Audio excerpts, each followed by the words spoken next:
Hi guys, welcome back to another episode of Togainu no Chi. So last time, Akira almost got R'd, and unfortunately it didn't happen, but Motomi is here to save us from the executioners, I think. So let's see what Daddy has to say. Alright, well this is what he said before, so let's just move 今はあ on. いつらの機嫌が良かったからいいが、もし見つかったら死ぬまで、死んでも追っかけられるぞ。That was really succinct for the vulgar thing you just said. You only spent a couple seconds talking for this whole line. あんたは平気なのか？イグラには参加してねえからな、俺は。それにあいつらだっておっさんなんぞ追っかけても楽しくないんだろうよ。って、そもそもなんでこんなところにいたんだ？ Akira looked away. He didn't want to explain. Instead, he responded with a question of his own. あんたこそ。俺は四季がこの辺うろついてたって話聞いたから、ちょいと探りにな。まあ俺が着いた時にはもういなくなった後だったが、四季。 Akira tried his best to feign ignorance. まあなんつうかな。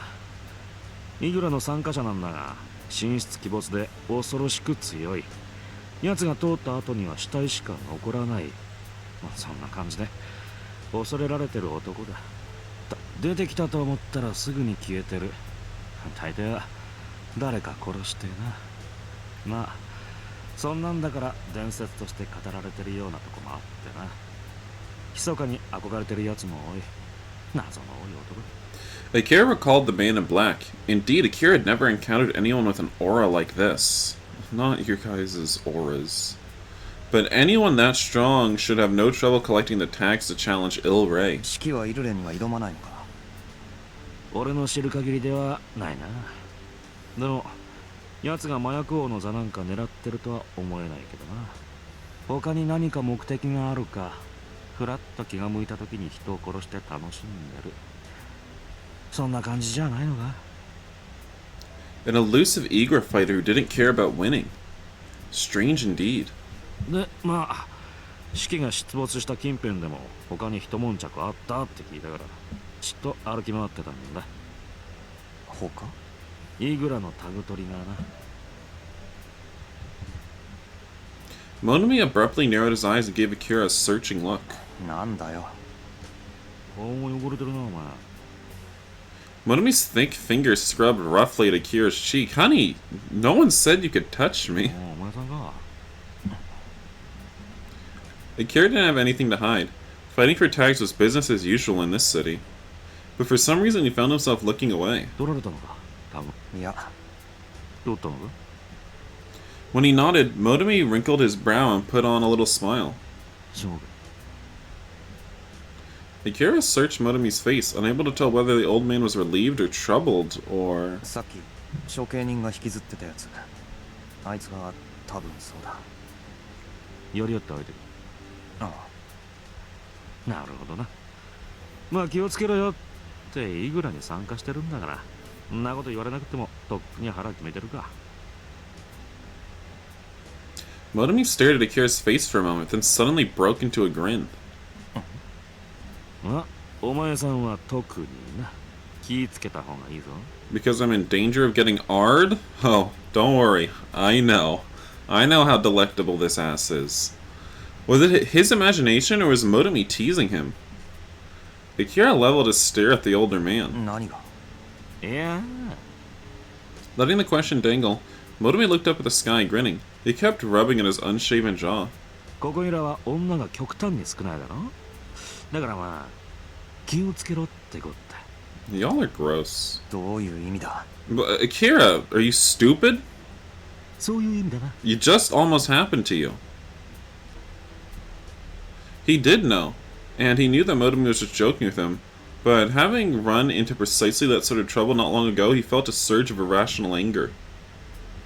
Let's just let it go. Jesus, you're so annoying, Akira. Seeing that Akira had enough of his teasing, Motomi shrugged and put on a softer smile. まあまあ冗談だ。マジになるなよ。He patted Akira on the right arm. It was only a light touch, but Akira grimaced at the pain. Moto's expression turned sober. どうした？いや、怪我してるのか？こっちが Motomi gently turned Akira's arm to look. 破れてるな。刺されたか。ああ、でもそんなに深くない。一応処置はしといた方がいいだろうな。ここからだとホテルが近いが。そういや、ケイスケはどうした？リンと一緒にホテルにいる。お前さん一人でこんなとこにいたのか？ Motomi regarded Akira with mild surprise. 少し外の空気を吸いたかったから。ああ。気分転換に外に出たら襲われたとか、そんなとこか。Akira let this pass without comment. It was close enough to what had really happened, and he didn't feel like explaining the rest. まあいい。とりあえずホテルへ戻ろう。Akira had no reason to refuse. Late that night, two shadows climbed the steps of the palace. Their heavy footfalls rang out on the marble, together with another sound like a sack of grain being dragged over two logs. The guards who had been drifting off at their posts immediately jerked awake. Faces pale, they looked up to see the executioners looming before them. 子羊一匹調達。Kiriwar's deep voice seemed to make the night quiver. One of the guards ran off to alert Arbitro, while another hastened to open the door. The remaining guards aimed pitying stares at the man in Kiriwar's grip. He was still alive. They had brought him here to receive a fate far worse than death. I don't get it. What did he do to deserve death? どれでも好きな品を He had 一つ some kind of お選び overdose. ください。お好みのカスタマイズも承りますよ。The man laughed with an expression that was both unsettled and excited, like he couldn't believe what he had just done. As soon as the door had closed behind him, Arbitro rose from his bow with a sneer of contempt. これだから無知なバカは困る。せっかく作品を高める絶好の機会をあっさりとドブに捨てると。Arbitro's like, he didn't even want to cut off one of its limbs. Does this man even care for art? He took the chosen slave by the hand and pulled him to his feet. The slave's gaunt, bony knees were quivering. さあ、お前の主人が決まった。可愛がってもらいなさい。私の愛すべき作品よ。He laid a soft kiss on the slave's cold cheek and guided him to the door at the back of the room. Behind it awaited the servants who had washed and readied the slave for his new owner. After watching the slave stumble his way through the door, Arbitro let out a sigh. His work here was done. All he could do now was hope that his creation would receive the care and affection it deserved.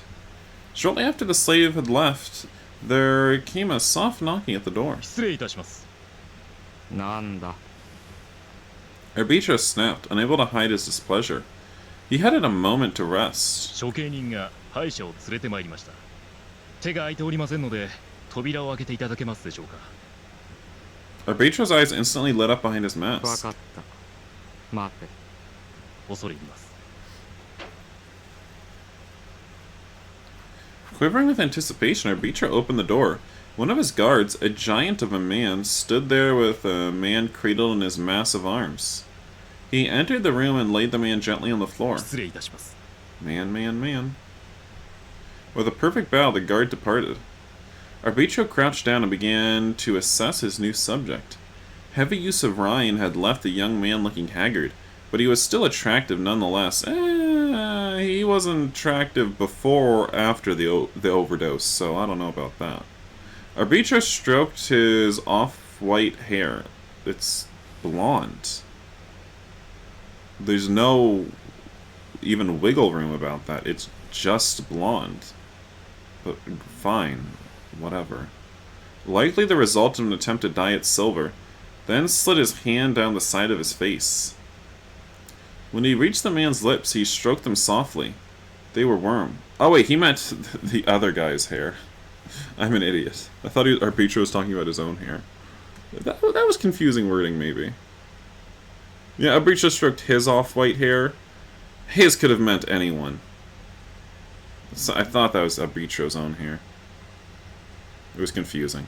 When he reached the man's lips, he stroked them softly. They were warm.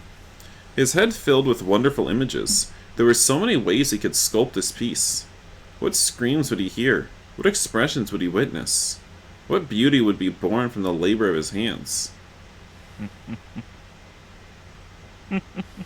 Joy rose inside Arbitro like a frothing black tide and surged from his throat as laughter. Okay. Is that how he gets all his slaves? Does he just have them all OD on Rhine? Both Rin and Keisuke were shocked when Motomi appeared with Akira in tow. え、おっさん？アキラずいぶん遅いなと思ったら、なんでいんの？ Stupid ugly bitch! Why are you so loud compared to everyone else? What the hell? Girl, can we modify your voice and yours alone? We can't. In a lot of Japanese games you can, but apparently not in this one. Oh my god. Ugh, I don't know about this. Motomi scowled. いちゃ悪いか。俺は見つけて拾ってきただけだ。No, just the voices just suddenly got louder for no apparent reason. What the hell? That's just, I don't even know. What the hell was that about? Like the sound mixing just suddenly got tweaked up for no reason. Like, who the hell sound mixed this game? アキラ、顔色悪い。 Stupid. Akira felt Keisuke's worried gaze on him as he tossed his bag to the floor and flopped onto the sofa.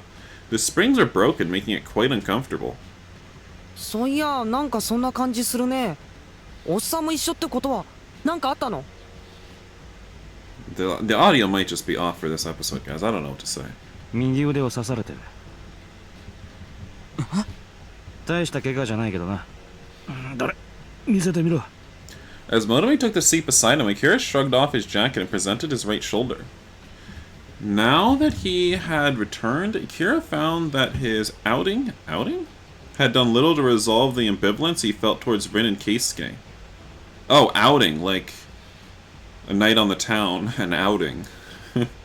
For a second I was just like, when did this happen? When did I miss his coming out party? Akira had never been much for talking, but right now he didn't even want to look them in the eye.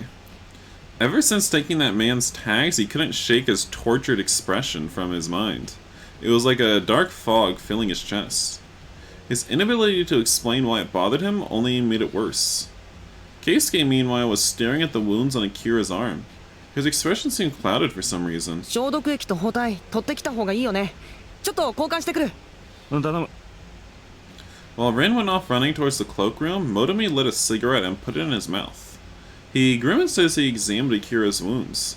Maybe the smoke was getting in his eyes. The blood had mostly clotted, but it looked painful when viewed beneath bright light. ああ、そんなにひどかねえな。ばい菌さえ入らなきゃすぐ治るだろう。いや、 The pain wasn't as bad now. Perhaps he'd gotten used to it. そうか。なら大丈夫かな。 Rin came running back. The pounding of his feet almost drowned out Motomi's voice. お待たせ。はい、これ使っ。うん、悪いな。 Motomi applied the disinfectant, then skillfully bandaged Akira's arm. His deft touch was surprising for such a rough-seeming man. 慣れてるな。ん？はあ。ちょっと経験があるからな。お手のもんや。 He shot Akira a rakish grin. で、何があったのさ一体。 Rin perched his elbows on the back of the sofa and peered at the two of them, curiously. Keisuke watched in silence. 式が出たってんで、さっきだってる連中にタグ取り挑まれたらしい。式。ああ、あいつね。神出鬼没、レアモンスター天然記念物通り魔。 The game, I mean, you guys heard that. That is not the right button. It just got quieter. I don't know who got paid to make sure all the sound in this game was right, but we shouldn't have been paid. むちゃくちゃ言うな、おい。The last line was so quiet. I don't know. The Ren shrugged indifferently, but Akira hadn't missed the change in his expression for an instant. His eyes had been colder than ice. タグ取りって、タグ取られたのか。 That's still too loud. え？逆に取ったらしいぞ。なあ。と、これで。I can't. I can't. We're lowering the voice again. Like, what is this? We spent more time in the menu this episode than anything else. Motomi finished taping down the bandages, then blew a cloud of smoke and leaned against the backrest. 嘘本当？ああってことは初勝利じゃん。おめでとう。 Rin lavished him with an ear-to-ear grin, but Akira didn't feel like celebrating. He didn't know whether the man had been dead when the executioners had dragged him off, but now that they had him, his life was over either way. He knew that it was foolish to feel guilty. Igor was founded on the idea that defeat carried the ultimate price. But then what was this bitter taste on his tongue? He felt ill at ease, as if something somewhere had fallen out of joint. For quite a while now, his thoughts had been running in circles through what felt like an inescapable labyrinth. He hated this feeling, and not knowing what to do about it was only making it worse. Keisuke was watching him, lips pressed together in a frown. His feelings on this matter were surely every bit as complicated as Akira's. No, even more so. Would Keisuke ask, "Did you kill them?" with condemnation in his eyes? If so, then Akira would explain it to him as many times as he must. That this was that kind of world. It was kill or be killed. It felt almost as if he were attempting to convince himself. Just as Akira began to descend into a new cycle of self-loathing, annoying emo, Keisuke put on a forced smile and opened his mouth with apparent difficulty. His next words totally betrayed Akira's expectations. おめでとう Congratulations? For what? Without thinking, he stared straight ahead, scrutinizing the face of his childhood friend. It was obvious that Keisuke didn't mean it. In truth, he must be dying to interrogate Akira about what had happened. Then how? You mean why? How could he congratulate Akira with a smile? Because Rin had done the same? Because it didn't matter? As long as Akira had won? Was that why he had chosen to hide his true feelings? Keisuke had offered him congratulations, despite the fact that he wasn't thinking anything of the sort. On the contrary, in a way, he wasn't he condemning Akira by saying it? No, Keisuke wasn't like that. Girl, calm down, Jesus. Akira knew that better than anyone, and yet... It's no use, he couldn't think straight. His emotions were a cauldron of black lava, seething on the brink of eruption. Trying to calm them was only going to make it worse. He knew Keisuke's personality like the back of his hand, so why is it suddenly so... Stop smiling. やめろよ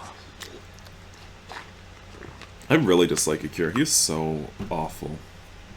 Before he knew it, he had kicked the table in front of him with all his strength. Keisuke froze. Rin and Motomi looked at him in surprise. For a second, it seemed like time had stopped. 何笑ってんだよ言いたいことがあるならとっとと言えばいいだろ Yeah, like you wouldn't bitch if he did, Akira. You were so unbelievably annoying. 何言って。 You know, if Keisuke said what he really thought, Akira would start bitching and be like, "This is Igra. You have to kill people here to survive, Keisuke. You don't understand." 聞きたいんだろ Dumbass. 俺がやり合った相手を殺したのかどうかって Keisuke withered beneath Akira's だ glare. ったら聞けばいいだろ攻めたければそうすればいいぶつかってくればいいだろそんなこと。アキラ、やめなよ。 But he couldn't let it go. He'd never felt such anger. It was like a splinter deep in the flesh of his palm. Elbows on his knees, Keisuke clenched his fists tightly. 俺はアキラが望んでいたことだし、よかったと思って。俺が望んでたとか関係ないお前がどうなのかってことを聞いてる How many times had he spoken this exact same line? He was sick of it. How it always ended this way. Keisuke never gave it to him straight. No matter the situation, he always put Akira's needs first. But of course, it was impossible for a man like him to hide his true feelings. they invariably showed on his face, and yet despite that he insisted on the charade. It baffled Akira. Why would he do such a thing? And filled him with burning anger, because you're annoying as hell, Akira. It felt like Keisuke was lying to him. He hated it. He hated how Keisuke refused to challenge him. How he went along with whatever he wanted. Did he think that Akira needed to be coddled? Oh my god, not everything's about you. This was what Akira had always despised. A relationship founded on false smiles. お前昔からそうだよな。何も変わってない。 Anger had overwhelmed his self-control. The words wouldn't stop coming. もし俺が死ねって言えば死ぬのか。俺が望んだからってお前死ぬのかよ。そうやって自分殺して何か楽しいか。何でも意見優先してもらえて俺が喜ぶとでも思ってんのか。アキラ、ちょっと言い過ぎ。But Rand's voice fell on deaf ears. Akira wasn't processing anything anymore. Everything had gone black and all he could hear was the sound of his voice. Part of him knew he mustn't speak these words, but the rest of him didn't know what else to do. Keisuke's head jerked up and he opened his mouth to speak, but Akira's voice smashed him flat. いい加減にしろよ。お前見てるとイライラする。 Keisuke hung his head, biting his lip. Face contorted in agony. He was clenching his fists hard enough to turn his knuckles white.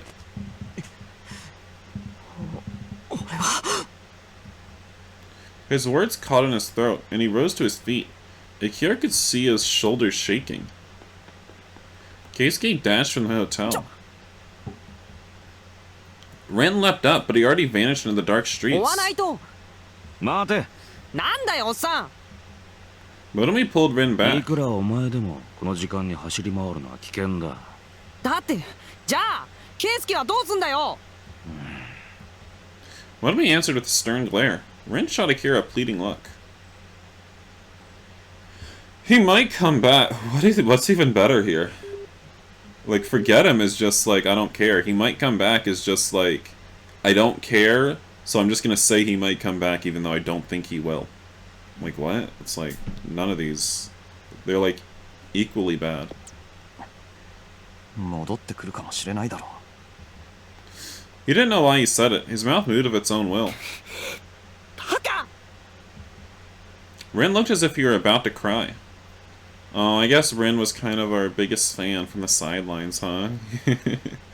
He was really pairing us together. But then Ren sighed like a deflated balloon. He bit his lip and looked away. Silence fell. Though the lobby remained as noisy as ever, it felt as though the world had gone quiet. Akira's head cooled rapidly. It hurt to swallow, as if he had a giant knot in his throat. That wasn't what he'd wanted to say. He'd known it would hurt Keisuke, but he hadn't been able to stop. Look in the mirror, he mocked himself, tasting an acute sense of loss. Lashing out at Keisuke like that, all he'd done was relieve his own petty frustrations. What right did he have to lecture Keisuke when he couldn't control himself? とりあえず少し休め。疲れてるんだろ。夜が明けたらケイスケを探そう。 Monomi laid a hand on Akira's shoulder. The young man's answering nod might have easily been mistaken for a quiver of self-loathing. Akira pressed his forehead down into his folded arms and sighed in an attempt to expel the knot in his throat. But the knot refused to fade, no matter how hard he tried. The heck is this? His lungs felt ready to burst. Each breath was like swallowing a handful of razor blades. I'm assuming it's a dream. He no longer knew where he was. Takaru was alone in the darkness. Takaru? Who? He tripped over something, whether it was garbage or a body, he couldn't say, and his tortured leg muscles gave out. He collapsed against the wall of the alley. The concrete shell spread to his cheek. Flipping onto his back, he opened his mouth wide and groaned as he gulped down air. Oh, Takaru. Girl, I don't care about you. Alright, well, this is where I'm going to end this episode today, guys. Thank you all for watching. In the next episode, maybe Keisuke will get murdered in the streets of Igura, and Kira will have to face how awful he is. He can have a good hard look at himself, because he's just terrible. And, yeah. Or maybe they'll have consolation sex. We'll see. Bye, guys.